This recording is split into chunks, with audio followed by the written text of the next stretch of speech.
CKD risk map kidney मरीजों में blood report या ओपीडी का पर्चा के ऊपर सीकेडी क्रॉनिक किडनी डिसीज जैसे डायग्नोसिस में लिखा होता है।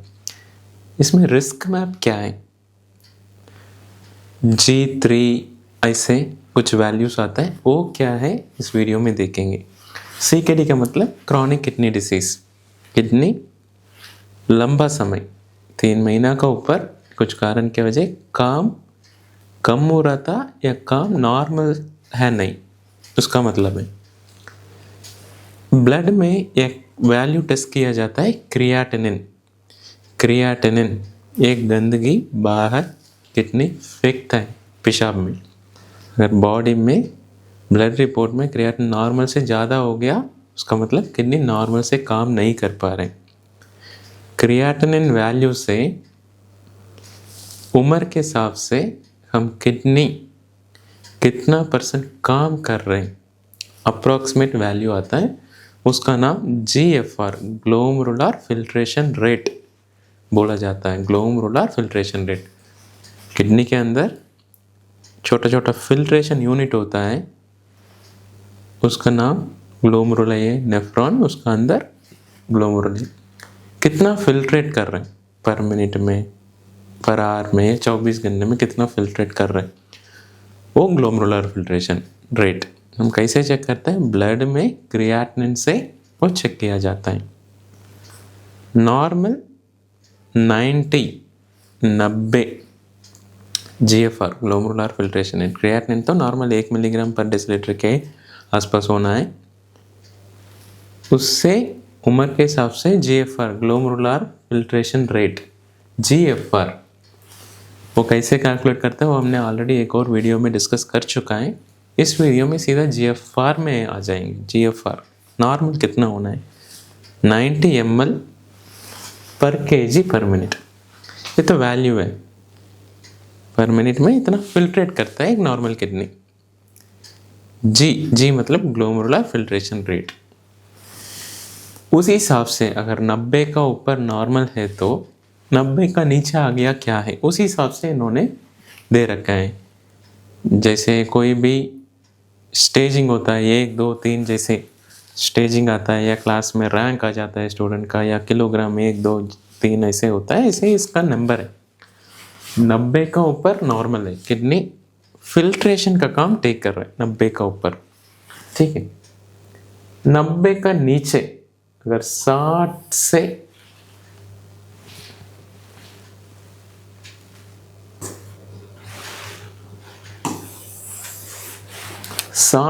90 का बीच में G2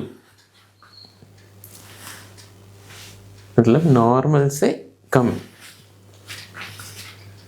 ये तीनों 30 से 60 तक G3 में आ जाता है। G3 G बोल के कुछ पेशेंट को डाउट आ जाता है, सर एक क्या G क्या है? G का सिर्फ रिप्रेजेंटेशन है स्टेज का। 3 में कितना है? 30 से 60 का बीच में। अगर 15 से 30 है तो स्टेज 4, अगर 15 का नीचे है तो स्टेज 5। 90 के ऊपर तो नॉर्मल है, स्टेज 1 बोलेंगे क्या? कुछ नहीं, पहले आप G सुन लेना। 90 के ऊपर नॉर्मल ये बोल जाइए। 30 से 60 के मतलब स्टेज 3, किडनी का काम 30 से 60% का बीच में काम चल रहा है। स्टेज 4 15 से 30 GFR glomerular filtration rate. Last में किडनी फेलियर जैसे लिखा है, उसका मतलब 15 का नीचे आ गया क्रियाटिनिन का ऊपर ये वैल्यूज से। ये क्या कलर कोड क्या दिया है? अगर ग्रीन कलर है तो उसका मतलब लगभग नॉर्मल है। ऑरेंज, येलो, ऑरेंज, रेड जैसे कलर दिया है। क्यों कलर जैसे दिया है? अगर ग्रीन कलर है, किडनी का काम आगे कम होने के लिए रिस्क कम है, बिल्कुल नॉर्मली बोल सकते हैं। येलो, ऑरेंज, रेड का मतलब किडनी का काम और कम होने का चांस बहुत ज़्यादा है। स्टेज 4 से स्टेज 5 होने का चांस ज़्यादा है। ये इन्फॉर्मेशन ये देता है। ठीक है, इसमें तो स्टेज में तो देख लिया ग्लोमेरुलर फिल्ट्रेशन रेट। क्रिएटिनिन से हम जीएफआर डिटेक्ट करते हैं, जीएफआर ग्लोमेरुलर फिल्ट्रेशन रेट कितना फिल्ट्रेट कर रहे हैं पता चल गया।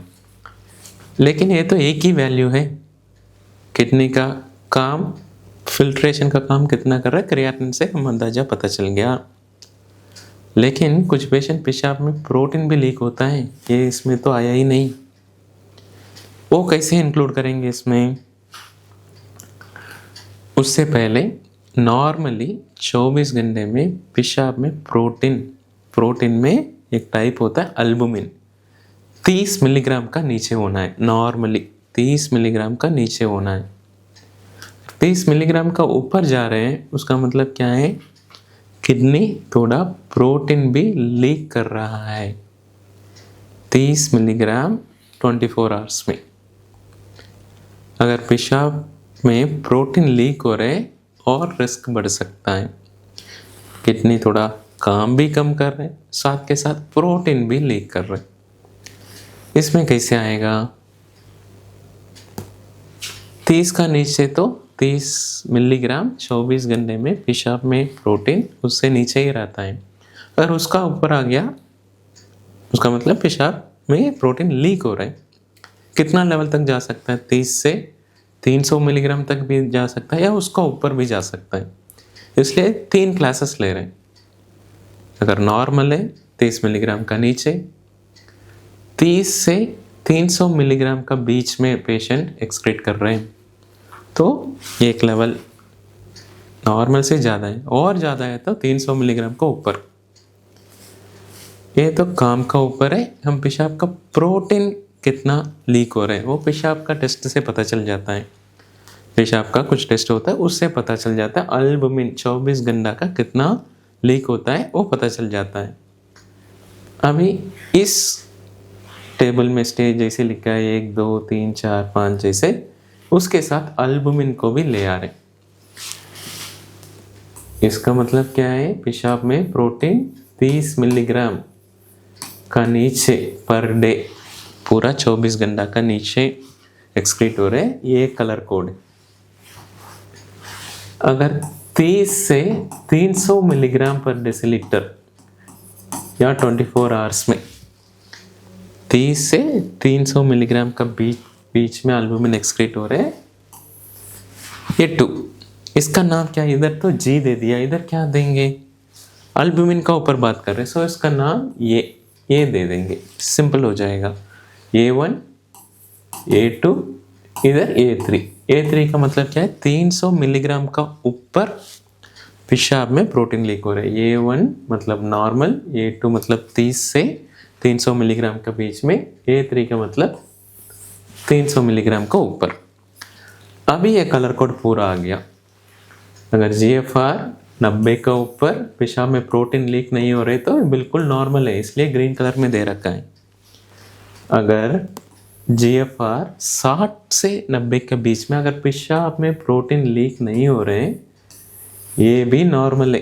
ये पूरा ये सेट तो बिल्कुल नॉर्मल रेंज में ही आ गया। बहुत पेशेंट को उम्र के हिसाब से कम हो जाता है, ये डाउट बहुत पेशेंट का आता है, सर GFR तो 70 आ गया, इसमें तो स्टेज 2 दिखा रहे हैं। अगर पेशाब में अल्बुमिन लीक नहीं हो रहे, कलर ही ग्रीन है, उसका मतलब रिस्क बहुत कम है या ना का बराबर है या नॉर्मल है। ये CKD रिस्क में पूरा दुनिया इंटरनेशनल स्टैंडर्ड के हिसाब से, इसलिए ग्रीन कलर दे रखा है। अगर GFR 60 के ऊपर पेशाब में प्रोटीन लीक नहीं हो रहे, कोई टेंशन लेने की ज़रूरत नहीं है, बिल्कुल नॉर्मल है। GFR तो 90 के ऊपर या 60 के ऊपर, लेकिन पेशाब में थोड़ा प्रोटीन लीक हो रहे हैं, ये येलो कलर में दे रखा है। येलो कलर का मतलब कारण ढूंढ के क्यों प्रोटीन लीक हो रहे हैं उसका इलाज देंगे। ये इसमें रुकेगा या नॉर्मल आ सकता है, नहीं है तो येलो कलर से ऑरेंज कलर में जाने का चांस है। जैसे इस साइड में भी 30 से 60 के बीच में स्टेज 3 में 2 क्लास आ गया, स्टेज 3A स्टेज 3B। अगर पेशाब में प्रोटीन कम है तो येलो कलर, ऑरेंज कलर। 30 से 45, 45 से 60, दो क्लासिफिकेशन कर दिया। 30 से 60 पूरा एक साथ था, उन्होंने डिवाइड कर दिया। अगर किडनी थोड़ा कुछ ठीक चल रहा है तो थोड़ा ऊपर रख दिया। इधर आप कलर देख सकते हैं, ये येलो है, उसका मतलब ये स्टेज में है तो थोड़ा अगला स्टेज में जाने का रिस्क है अगर ट्रीटमेंट नहीं लिया तो, या कारण ढूंढ के ट्रीटमेंट देना होगा।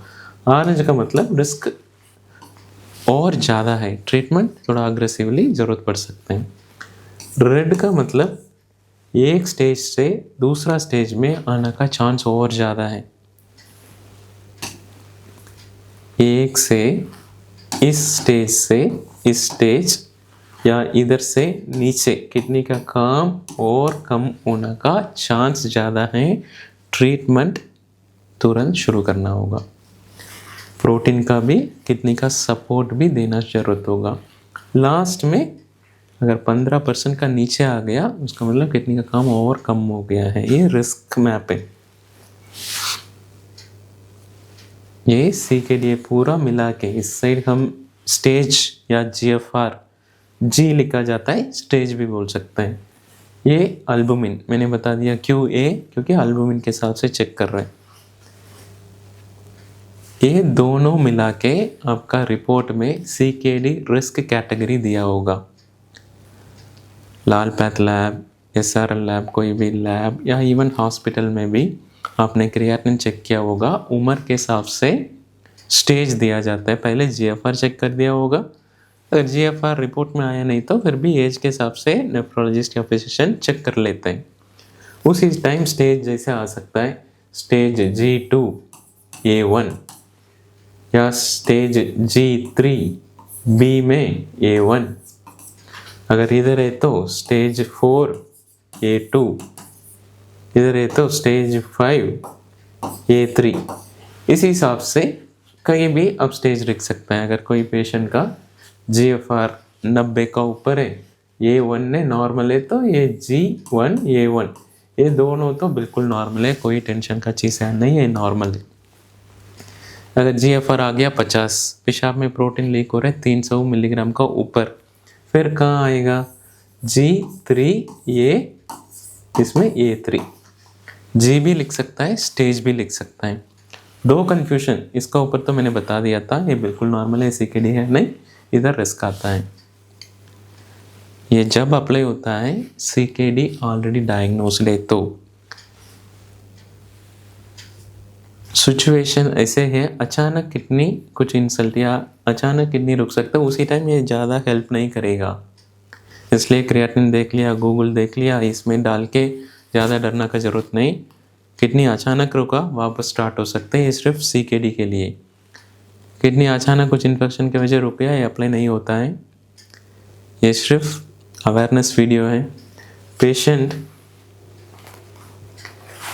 जैसे CKD स्टेज 3A A3 जैसे CKD रिस्क मैप में लिखा होता है, उनका हमारा OPD में पेशेंट का खुद डाउट आता है, सर ये क्या है थोड़ा बता दो। OPD में इतना टाइम मिलता नहीं सारा चीज़ बताने के लिए, इसलिए हमने भी बोला होगा ये वीडियो देख लेना।